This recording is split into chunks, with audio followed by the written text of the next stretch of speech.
राधे राधे दोस्तों। शिव चर्चा के माध्यम से महादेव की महिमा का गुणगान करना न केवल मन को शांति देता है बल्कि जीवन का सही मार्ग भी दिखाता है। आज हम शिव चर्चा का एक कहानी आप लोगों के लिए लेकर आए हैं, तो चलिए कहानी शुरू करते हैं। एक समय की बात है, एक गांव में घनश्याम नाम का एक व्यक्ति रहता था। वह शिव का बहुत बड़ा भक्त था, लेकिन उसे अपनी भक्ति पर थोड़ा अहंकार था। वह सोचता था कि गांव में उससे बड़ा कोई भक्त नहीं है। वह रोज घंटों मंदिर में बैठता, दिखावे के लिए जोर जोर से मंत्र पढ़ता ताकि चार लोग सुने और समझे कि सचमुच वह बहुत बड़ा पुजारी है। उसी गांव के कोने में एक बुढ़िया रहती थी, जिसे सब काकी कहते थे। काकी बहुत ही गरीब थी। वह दिन भर मेहनत मजदूरी करती और जो समय मिलता उसे मन ही मन नमः शिवाय का जाप किया करती थी। वह कभी मंदिर नहीं जा पाती क्योंकि उसके पास साफ कपड़े नहीं थे और वह काम में व्यस्त रहती थी। सो वह मन ही मन नमः शिवाय का जाप किया करती थी।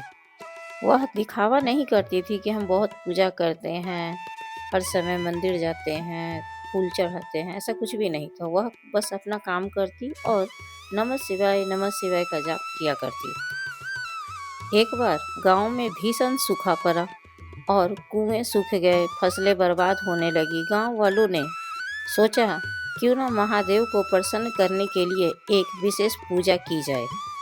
घनश्याम ने आगे बढ़कर नेतृत्व संभाला। उसने खूब दान दक्षिणा जुटाई और भव्य आयोजन किया, लेकिन कई दिनों की पूजा के बाद भी बारिश नहीं हुई। अंत में घनश्याम परेशान हो गया। उसने थक हार कर महादेव से प्रश्न पूछने का फैसला किया। सो उसने महादेव से पूछा, हे प्रभु, मैंने इतनी बार आपकी पूजा की, इतनी बड़ी पूजा की, इतना खर्च किया, दान दक्षिणा किया, फिर भी आप प्रसन्न नहीं हुए।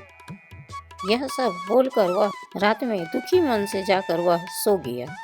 उसी रात घनश्याम के सपने में एक साधु आए और बोले, पुत्र, तुम्हारी पूजा से मैं प्रसन्न कैसे हूँ?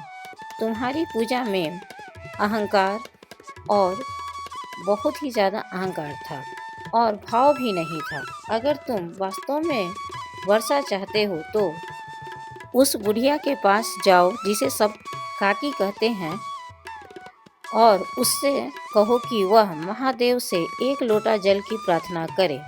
घनश्याम अगले दिन काकी के पास पहुंचा। उसने देखा कि काकी एक फटी हुई चटाई पर बैठी हुई है और मिट्टी के एक छोटे से शिवलिंग पर मन ही मन जल अर्पित कर रही थी। घनश्याम ने उसे रात में होने वाले सपने के बारे में पूरी बात बताई। घनश्याम की बातों को सुनकर काकी घबरा गई और बोली, मैं तो एक साधारण स्त्री हूँ, मुझे पूजा पाठ का ढंग नहीं आता। मैं तो बस अपनी व्यवस्था किसी तरह और अपना गुजर बसर करती हूँ। मुझे तो पूजा पाठ बिल्कुल भी नहीं आता।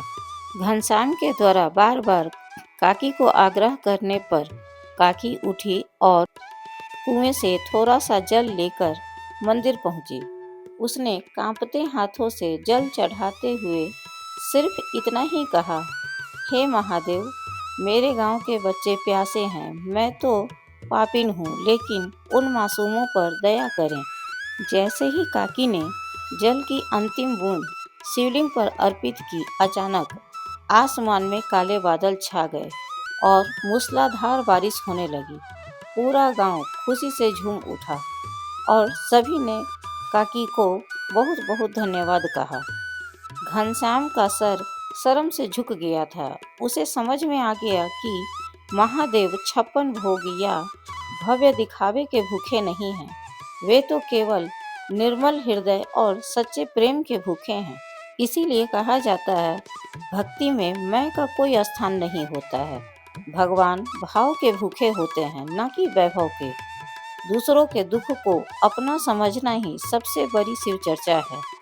महादेव कहते हैं कि जो भक्त दूसरों की सेवा करता है और अहंकार से मुक्त रहता है, भगवान सदा उसके पास रहते हैं। भगवान भाव के भूखे होते हैं, भोजन के नहीं। सो हमें हमेशा अहंकार रहित और सच्चे मन से पूजा करनी चाहिए। तो कैसा लगा आज का कहानी हमें ज़रूर बताइएगा कमेंट करके, और चैनल को लाइक और सब्सक्राइब करना बिल्कुल ना भूलें। हर हर महादेव। राधे राधे।